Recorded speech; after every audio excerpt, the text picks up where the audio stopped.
오늘 우리가 함께 나눌 하나님의 말씀은 요한복음 7장과 8장의 내용인데요. 우선 7장 1절부터 9절까지 우리 함께 합독하겠습니다. 같이 읽습니다. 그 후에 예수께서 갈릴리에서 다니시고 유대에서 다니려 아니하심은 유대인들이 죽이려 함이로라. 유대인의 명절인 초막절이 가까운지라 그 형제들이 예수께 이르되 당신이 행하는 일을 제자들도 보게 여기를 떠나 유대로 가소서. 스스로 나타내기를 구하면서 묻혀서 일하는 사람이 없나니 이 일을 행하려 하거든 자신을 세상에 나타내소서 하니 이는 그 형제들까지도 예수를 믿지 아니함이로라. 예수께서 이르시되 내 때는 아직 이르지 아니하였거니와 너희 때는 늘 준비되어 있느니라. 세상이 너희를 미워하지 아니하되 나를 미워하나니 이는 내가 세상의 일들을 악하다고 증언함이라. 너희는 명절에 올라가라. 내 때가 아직 차지 못하였으니 나는 이 명절에 아직 올라가지 아니하노라. 이 말씀을 하시고 갈릴리에 머물러 계시니라. 아멘. 오늘 주실 말씀을 생각하며 잠시 기도드리겠습니다. 사랑과 은혜가 충만하신 아버지 하나님, 마음 문을 열어주시옵소서. 우리 겸손히 주님 앞에 무릎 꿇습니다. 마음 문을 열고 하나님의 은혜를 부어주시고 말씀을 부어주시옵소서. 하나님의 말씀으로 30배, 60배, 100배의 결실을 맺는 삶을 살 수 있도록 인도하여 주시옵소서. 오직 주님만을 의지합니다. 예수님의 이름으로 기도드렸사옵나이다. 아멘. 오늘 본문에 보면 그 후에 예수님이 이제 갈릴리에서 주로 사역을 하시고 유대에 올라가지 않으셨다 말씀을 합니다. 이 후가 어느 후인지 여러분들 아시죠? 지난 주일에 우리가 함께 말씀을 나누었습니다. 명절에 예수님이 예루살렘에서 안식일 날 병자를 고치신 사건이 있은 다음에 유대인들과 본격적으로 이제 대립하는 그러한 관계가 되었습니다. 예수님이 안식일을 범했을 뿐만 아니라 그들의 입장에서 봤을 때 예수님이 말씀하시는 과정 속에서 하나님과 동등되다 이제 이야기를 했기 때문에 유대인의 마음 가운데 예수님을 죽이려 하는 생각이 들어가기 시작을 했고요. 또 예수님이 오병이어의 사건을 일으키신 후에 사람들 사이에서는 도대체 저희가 누군가, 어떤 사람은 이해하고 예수님을 쫓아다녔지만 어떤 사람은 예수님을 이제 배척하는 그러한 모습이 본격적으로 나옵니다. 특히 유대인들이 예루살렘에 많았는데 거기는 종교 지도자들도 많았습니다. 그래서 예수님이 눈에 가시처럼 보였던 것입니다. 그래서 예수님이 굳이 그곳에 가서 사람들의 적대감을 더 불러일으키지 않고 그냥 가능하면 가난한 사람이 많고 병든 자가 많았던 갈릴리에서 이제 사역을 하신 것입니다. 그런데 예수님이 그냥 갈릴리에만 있을 수 없었습니다. 특별히 예수님은 절기 때만 되면 이제 예루살렘에 올라가셔서 많은 사람을 만나곤 하셨는데 3대 절기 가운데 하나인 이제 초막절이 다가오기 시작한 것입니다.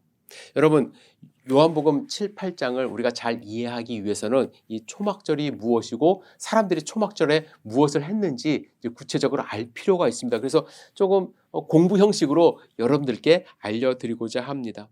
성경을 읽으면요, 이제 초막절은 장막절 또는 수장절이라고도 이제 부르고 있습니다. 우리가 잘 아는 유월절은 이제 봄에 일어납니다. 그래서 곡식의 추수를 알리는, 시작을 알리는 절기와 계절과 밀접한 관련이 있고요. 오순절은 추수의 끝을 축하하는 절기라고 할 수가 있습니다.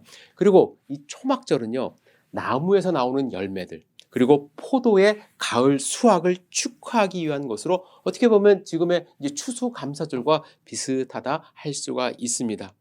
그런데 이때 이 사람들은 아주 특별한 일을 했습니다. 고대에는요, 이 열매들을 지키는 것이 상당히 쉽지 않았습니다. 잘 익은 열매 열심히 농사를 지어놨는데 도둑들이 많이 훔쳐갔어요. 그래서 아예 이 사람들이 이제 들판에다가 초막을 짓고서 일주일간 다 수확할 때까지 지키는 그러한 풍습이 있었다고 합니다. 이 모습은 마치 광야에서 이제 천막을 짓고 38년간 살았던 그들의 조상들의 모습을 상기시켜 줍니다. 그래서 초막절은 추수로 인해 풍요함을 주신 하나님을 찬양하는 절기뿐만 아니라 광야 시절을 기억하고 그 의미를 연구하기 위하여 이제 예루살렘에 수많은 초막을 지어놓고 그곳에서 일주일씩 지내며 절기를 지내는 풍속으로 이어졌다고 합니다. 그래서 그것을 이제 초막을 많이 지었다 그래서 초막절이라고 이야기를 해요. 이 절기에는 두 가지 중요한 행사가 있습니다. 물론 이제 초막을 짓는 것도 행사지만 그보다 아주 구체적으로 하는 행사가 있었는데, 첫 번째는 실로암 연못에서 물을 길러오는 거예요. 예루살렘에 모인 수십만 명의 유대인들은 손에 나뭇가지를 들고 다니는데, 그래서 이제 사람들 분위기를 고조시키는 것입니다. 그래서 하나님을 찬양하는 그런 모습이 있는데, 이 나뭇가지 일주일간 놓질 않았대요. 계속 들고 다녔는데, 특별히 이 나뭇가지를 들고서 어디를 향하느냐, 매일같이 일주일 동안 하루에 한 번씩 실로암 연못을 두 줄로 지어서 약 10리 정도, 약 4km 정도 되는 거리를 쭉 걸어갔다고 합니다. 그 맨 앞에는 제사장들이 서 있었는데, 제사장들이 순금 항아리를 들고서 실로암에 가서 물을 담아 조심스럽게 다시 돌아오는, 예루살렘 성전으로 돌아오는 그 행렬이 아주 장관이라고 합니다. 예루살렘 성전에 들어올 때 제사장들은 너희가 기쁨으로 구원의 우물들에서 물을 기르리로다, 이사야서 12장 3절의 말씀을 선포해요. 그러면 이제 무리들은 시편 113편과 118편 이 두 편의 노래를 이렇게 함께 불러서 그들의 기쁨을, 감사를 하나님께 표현을 합니다. 물을 떠온 제사장이 이제 성전에 들어와서 제단을 한 바퀴 돌고 제단 옆에 있는 통에 물을 붓는다고 합니다. 이렇게 물을 붓는 것을 헌수라고 하며, 부어진 물은 관을 통해서 제단 아래로 옮겨진다고 합니다. 이런 의식을 실로암에서 물을 떠와서 제단 옆에 이제 물을 붓는 이러한 행사를, 그것도 수십만 명의 사람들이 쭉 일렬로 오고 가는 그런 행사를 매일 하는데, 그들은 조상들이 광야 이제 생활 때 반석에서 샘물을 나게 하셨던 하나님의 은혜를 감사하고 또 기념하고, 또 그들에게도 그러한 은혜를, 하나님이 또 물을 주실 수 있는 축복을 달라고 하나님께 기원하는 그러한 행사를 하는 것입니다. 초막절에 또 한 가지 행사가 있는데요, 이제 밤에 거행되는 행사가 있었습니다. 예루살렘 성전 앞에 여인의 뜰이라고 불리는 뜰이 있는데, 거기에 높은 대가 세워집니다. 단이 세워지는 거예요. 그리고 그 위에 4개의 금촛대를 세우고 제사장들의 낡은 의복으로 만든 큰 심지를 끼워서 등불을 그 위에다가 밝힌다고 합니다. 그러면 사람들은 등불 아래에서 피리에 맞추어 춤을 추고, 레위인들이 이때 하는 것이 있는데, 성전에 올라가는 노래를 120편에서 134편 시편이거든요. 부르면서 이스라엘인의 뜰에서 여인의 뜰로 이제 계단을 이제 내려가는 거예요. 근데 그 계단이 15개라고 합니다. 그래서 한 계단에 한 찬양씩 부르면서 이제 그 계단을 내려가는 거예요. 그래서 물 길는 행사와 마찬가지로 7일 동안 불을 밝히고 피리를 불고 찬양을 하고, 그러면서 이제 하나님이 주신 은혜를 감사하는 그러한 행사를 매일같이 한다고 합니다. 그러면 여러분, 왜 그들은 물 길러 오는 행사와 또 밤에 불을 밝히는 행사를 매일같이 했을까? 여러분, 그 이유가 궁금하지 않습니까? 어떤 신학자에 의하면 이 초막절은요, 추분이 오는 그 기간과 일치한다고 합니다. 여러분, 추분이 어떤 절기죠? 추분을 기점으로 해서 밤의 길이가 이제 더 길어지는 그러한 날이 오는 거예요.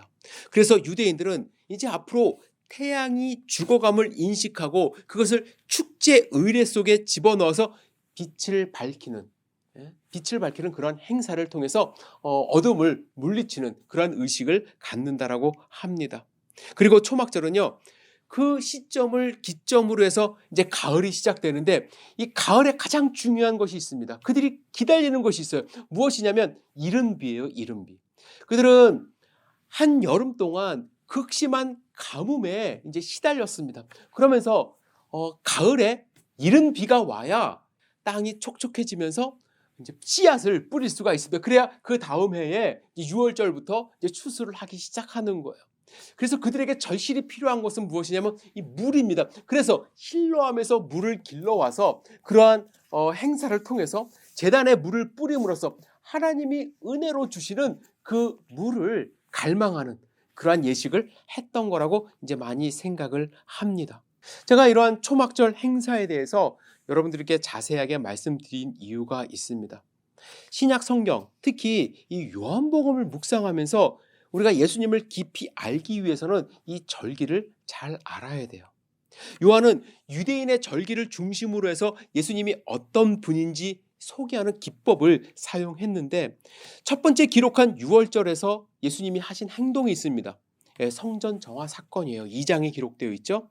예수님은 타락한 예루살렘 성전을 청소하시면서 아버지의 집으로 장사하는 집을 만들지 말라 하셨습니다. 그리고 유대인들이 당신이 왜 이런 일을 하냐고 했을 때, 너희가 이 성전을 헐라 내가 사흘 동안에 일으키리라, 이런 말씀을 하셨어요. 즉 예수님의 죽으심과 부활에 대한 말씀을 하기 시작하신 거예요. 과거의 성전이 무너지고 이제 예수 그리스도를 통해서 새로운 성전, 교회가 세워질 것을 그때 말씀을 하신 겁니다. 하지만 사람들은 잘 이해를 못했어요. 이상한 사람이 나타나갖고 또 헛소리 하는구나, 그렇게 넘어간 것이 첫 번째 6월절이라고 할 수 있습니다. 두 번째 나타나는 6월절에서 예수님이 하신 행동이 있습니다. 표적이 있어요. 그것은 오병이어의 기적을 베풀어 주신 것입니다. 6장 4절에 보시면 마침 유대인의 명절인 6월절이 가까운지라. 이 6월절 때 예수님은 자신의 정체성을 분명하게 밝히십니다. 내가 곧 생명의 떡이라. 예수님은 스스로 하늘에서 내려온 생명의 떡이라고 말씀을 하셨습니다. 이 때문에 유대인들은 더욱 혼란해지기 시작했어요. 전에 6월절에는 성전을 헐라 내가 사흘 동안에 일으키리라 말씀을 하셨는데, 그때는 사람들이 그 의미가 무엇인지도 몰랐고 그냥 무시할 수도 있었고 왜 그랬는지 모르고 넘어갔는데, 왜냐하면 예수님의 존재감도 별로 없었을 때였습니다. 그런데 1년 사이에 예수님이 많은 표적을 행하시면서 사람들의 인기를 얻으셨고, 사람들이 이제 예수님을 임금으로 막 추대하려는 그런 현상까지 일어났습니다. 그런데 예수님이 또 이상한 말씀을 하신 거예요. 당신이 하늘에서 내려온 살아있는 떡이라고 하신 것입니다. 이에 대해서 6장 52절을 보면 사람들이 서로 다투기 시작해요. 그리고 66절에 보면 이때서부터 그의 제자 중에서 많은 사람이 떠나가고 다시 그와 함께하지 아니하더라. 여러분, 첫 번째 6월절과 두 번째 6월절 사이에 예수님이 표적과 기적을 행하셨습니다. 그런데 예수님을 바라보는 시각은 극단적으로 이제 본격적으로 나누기 시작했어요. 어떤 사람은 더욱 예수님을 믿고 따르는 사람들이 있는 반면에, 많은 사람들이 예수님이 율법을 어기는 사람, 또 신성모독을 하는 사람, 이런 사람으로 생각하며 예수님을 죽이려 하는 무리들이 생기기 시작한 거예요. 그리고 나서 이제 6개월이 지난 지금 초막절이 다시 된 것입니다. 이 초막절이 지나고 다시 6개월 후에 6월절이 오면 예수님은 십자가에 달려 죽으시게 되는 것이에요. 그래서 이 초막절은 많은 대중 앞에서 예수님이 이 땅에 오신 목적을 다시 한번 확실하게 알려줄 수 있는 기회일 뿐만 아니라, 예수님과 유대인 군중들 사이에 갈등이 고조되는 그러한 절기가 될 수 있는 것이죠. 여러분, 우리가 알아야 될 것이 있습니다.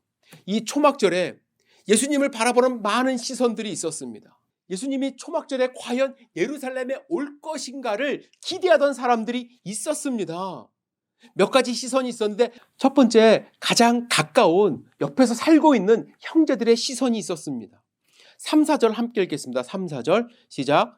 그 형제들이 예수께 이르되 당신이 행하는 일을 제자들도 보게 여기를 떠나 유대로 가소서.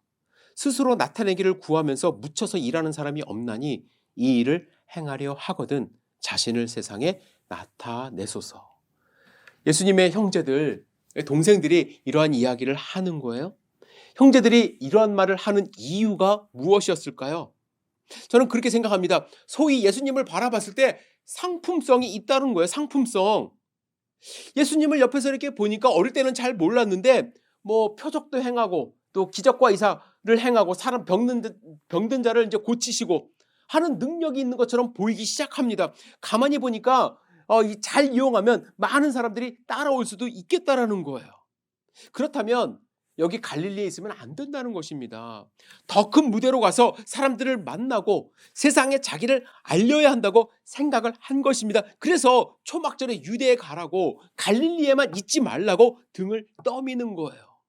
여러분, 형제들이 이렇게 말한 이유 아세요? 5절에 보면 형제들까지도 예수를 믿지 아니함이로라. 믿음으로 한 이야기가 아니에요. 인간적인 생각으로 한 이야기라는 것입니다. 인간적인 생각으로 예수님이 사람들에게 인기를 얻으면, 혹시 표적을 더 많이 행해서 왕이라도 된다면 자신들에게도 이득이 될까 싶어서 이러한 말을 한 것이에요.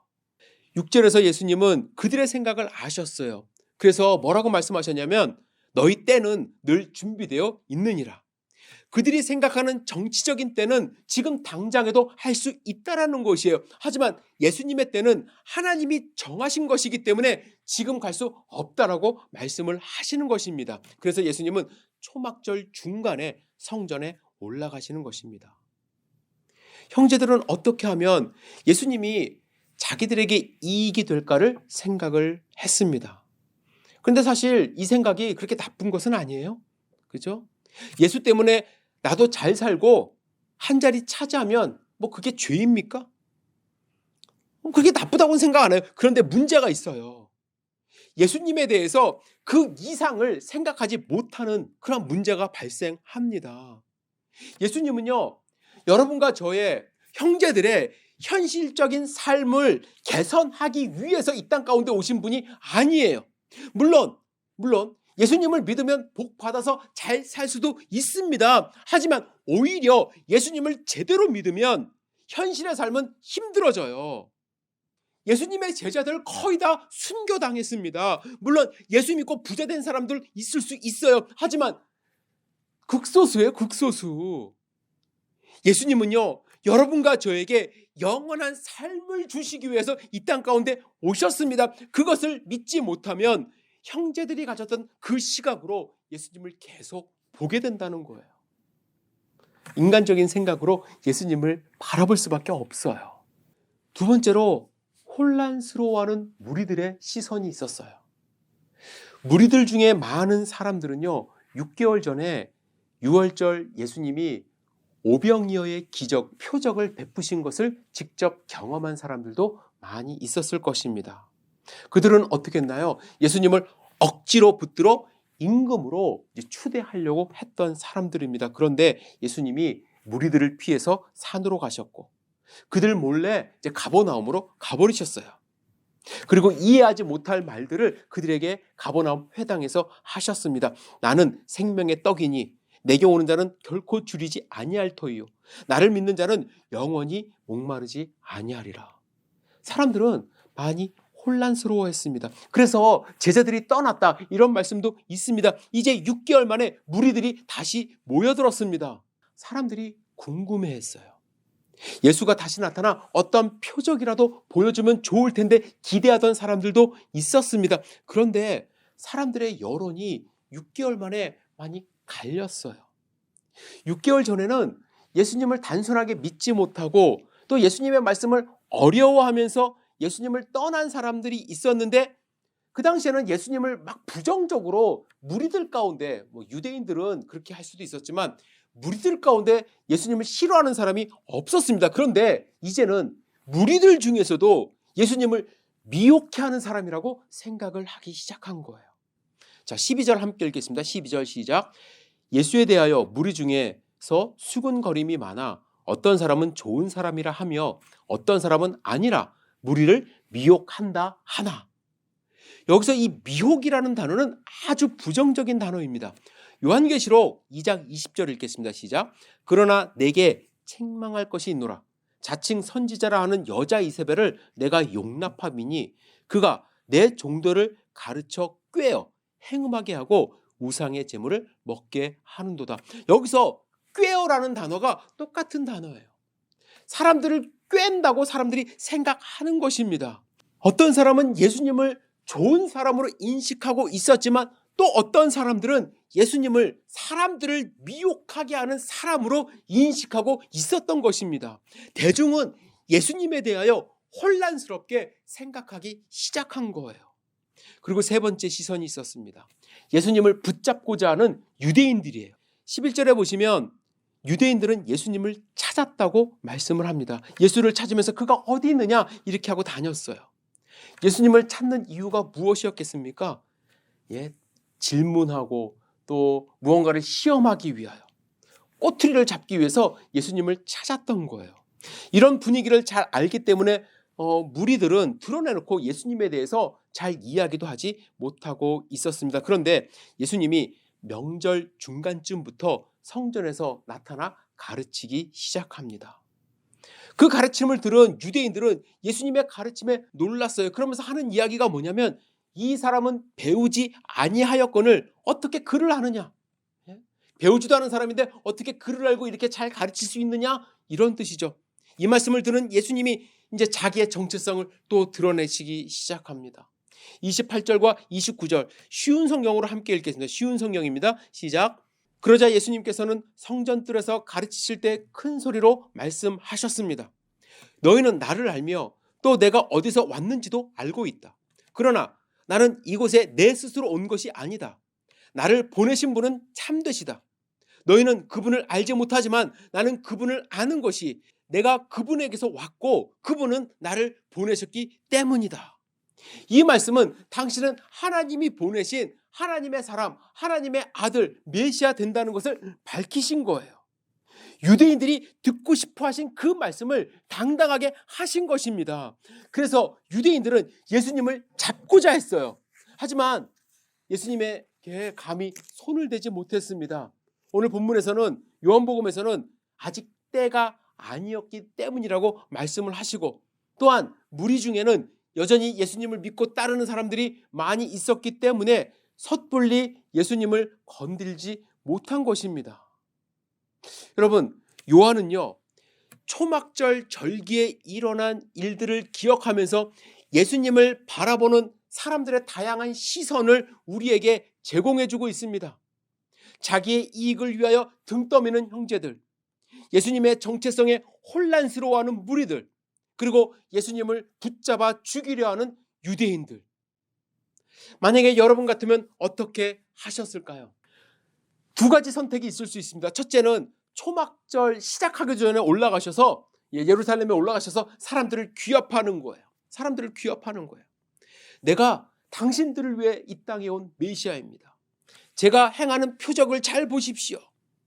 지금 당장 저는 이 돌덩어리를 떡으로 변하게 하여 여러분들에게 줄 수도 있습니다. 또 성전 위에서 뛰어내려 천사가 나를 받아 올리게 할 수도 있습니다. 예수님은 충분히 그러할 능력이 계신 분이에요. 그런데 예수님이 안 하셨어요. 왜요? 명분이 없거든요. 명분이. 예수님은 사람들에게 추앙받고자 오신 분이 아니에요. 사람들에게 인기를 얻어서 왕이 되고자 이 땅 가운데 오신 분이 아니에요. 예수님이 이 땅 가운데 오신 목적과 다르기 때문에 예수님은 그 길을 선택하지 않으셨습니다. 두 번째로 예수님은 아예 초막절에 나타나지 않을 수도 있었습니다. 사람들을 규합하고 서로 갈등을 일으키고 왕이 되는 과정, 이 과정이 쉽지 않기 때문에 그냥 사람들이 잠잠해지기를 바라며 초막절에 갈릴리에 머물러 있을 수도 있었습니다. 여러분, 이 두 가지 선택 중에 한 가지를 선택하는 것은 사람의 성향에 따라서 선택이 달라질 수 있었을 것입니다. 하지만 예수님은 그 어느 것도 선택하지 않으시고요. 세 번째, 초막절 중간에 예수님이 나타나셨어요. 이유가 있었어요. 모여있는 많은 사람들에게 예수님이 어떤 분인지 다시 한번 보여주시기 위하여, 말씀하기 위하여 초막절 중간에 나타나시어 그들에게 가르침을 주셨는데 그들을 향해 던진 두 가지 메시지가 있습니다. 첫 번째, 나는 생명수다, 생명수다. 자, 37절과 38절 함께 읽겠습니다. 시작. 명절 끝날, 곧 큰 날에 예수께서 서서 외쳐 이르되 누구든지 목마르거든 내게로 와서 마시라. 나를 믿는 자는 성경의 이름과 같이 그 배에서 생수의 강이 흘러나오리라 하시니. 초막절에 사람들이 뭘 한다고 말씀드렸죠? 실로암에서 물을 길러서 성전에 붓고 그들의 삶에 물이 있기를, 목마르지 않기를 간절히 기원했어요. 특히 가뭄 끝물이에요. 땅은 메말라 있어요. 지금 마실 물조차 구하기 힘듭니다. 예수님은 수많은 사람들이 실로암 물로 나아가는 그 모습을 보시고 불쌍히 여기시고 누구든지 목마르거든 내게로 와서 마시라. 그의 배에서 나를 믿는 자는 그의 배에서 생수가 흘러 넘치리라 말씀을 하십니다. 여러분, 예수님은 우리의 영원한 생명수 되심을 강조하며 말씀을 하십니다. 그리고 두 번째, 예수님은 나는 세상의 빛이다라고 말씀을 하세요. 초막절을 기점으로 어둠이 길어지는 시기가 된다고 말씀을 드렸습니다. 그래서 사람들은 등불을 밝히며 어둠을 몰아내고자 했습니다. 그러나 그들의 등불은 불완전해요. 그들이 갖고 있는 등불 불완전해요. 금방 꺼지죠. 여러분 8장에 보면요, 서기관들과 바리새인들이 음행 중에 잡힌 여자를 데리고 와서 예수님께 선생이요, 이 여자가 간음하다가 현장에서 잡혔나이다. 모세는 이러한 여자를 돌로 치라 명하였거니와 선생은 어떻게 말하겠나이까? 이런 질문, 유명한 질문을 하죠. 그때 예수님이 뭐라고 하셨습니까? 예수님은 아셨어요. 예수님을 시험한다는 걸 아셨어요. 그래서 예수님이 어떻게 하셨냐면 손가락으로 땅에 무언가를 쓰셨습니다. 근데 뭘 썼는지는 잘 모르겠습니다. 기록이 되어 있질 않아요. 사람들은 그거에 관심이 있는 것이 아니라 그냥 대답을 듣고 싶어서 계속 물어봅니다. 그러니까 예수님이 일어나셔서 뭐라고 말씀하셨냐면 너희 중에 죄 없는 자가 먼저 돌로 치라. 그리고 나서 예수님은 다시 이제 숙이셔서 땅바닥에 무언가를 쓰셨을 때 하나둘씩 다 도망갔습니다. 예수님은 이 사건 직후에 뭐라고 말씀하셨냐면 나는 세상의 빛이다라고 말씀을 하셨어요. 여러분, 서기관들과 바리새인들이 갖고 있는 빛은 무엇이냐면 율법이었습니다. 율법. 여러분, 율법은요, 사람을 정죄하고 사람을 심판해요. 바리새인들과 서기관들은 그들이 갖고 있는 율법이 세상의 빛이라고 생각했습니다. 그래서 열심히 지켰어요. 그 불빛을 이 여인에다 들이민 거예요. 그런데 그들은 율법을 지키는 행위만 있을 뿐 스스로 빛이 되질 못했어요. 그래서 예수님이 죄 없는 자가 먼저 치라고 했을 때 다 도망갔습니다. 자기의 죄가 드러났으니까. 예수님은 세상의 어둠을 밝히는 참된 빛, 지금 죄 가운데 있는 이 여인조차도 그 빛으로 인도하여 죄 용서를 해주시고 빛 가운데 살 수 있게 하시는 참된 빛으로 이 땅 가운데 오신 것입니다. 예수님은 사람을 귀합하지 않으셨어요. 또한 끝까지 피하지도 않으셨습니다. 예수님은 담대히 당신이 어떤 존재인지 밝히셨어요. 왜냐하면 예수님의 시간, 그때는 하나님이 정하는 것이기 때문에, 예수님의 역할은 하나님이 정하는 것이기 때문에 예수님은 묵묵히 당신이 해야 할 일을 하신 거예요.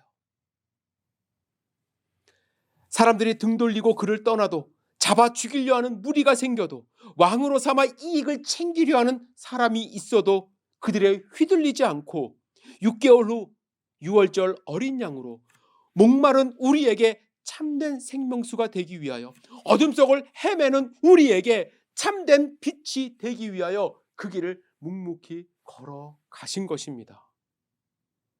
사람들은 여전히, 유대인들은 지금도 초막절이 되면 우물에서 물을 기릅니다. 횃불을 밝히며 어둠을 쫓습니다. 그러나 그들이 찾는 물은 영원하지 않습니다. 그들이 밝히는 불은 일시적입니다. 우리가 마시고 우리가 가져야 할 물과 불은 무엇입니까? 예수 그리스도를 믿음으로, 예수님을 믿음으로 우리 뱃속에서부터 생수의 강이 흘러나오는 만족을 경험하고 예수님을 영접함으로 밝은 빛 가운데 거하며 사는 하나님의 자녀가 되어야 될 줄 믿습니다. 예수님을 믿으세요. 예수님이 주시는 만족, 예수님이 주시는 참된 빛을 경험하시기를 주님의 이름으로 축복합니다. 기도하겠습니다. 사랑과 은혜가 충만하신 아버지 하나님, 오늘 말씀을 통해서 예수님이 어떤 분인지 우리가 다시 한번 깨달을 수 있도록 인도하여 주시고, 주님, 예수님을 올바로 믿고 예수님을 마음 가운데 영접함으로써 우리의 삶이 만족한 삶으로 변할 수 있도록 주여 축복하여 주시옵소서. 주님, 다시 한번 감사드립니다. 예수님의 이름으로 기도드렸사옵나이다. 아멘.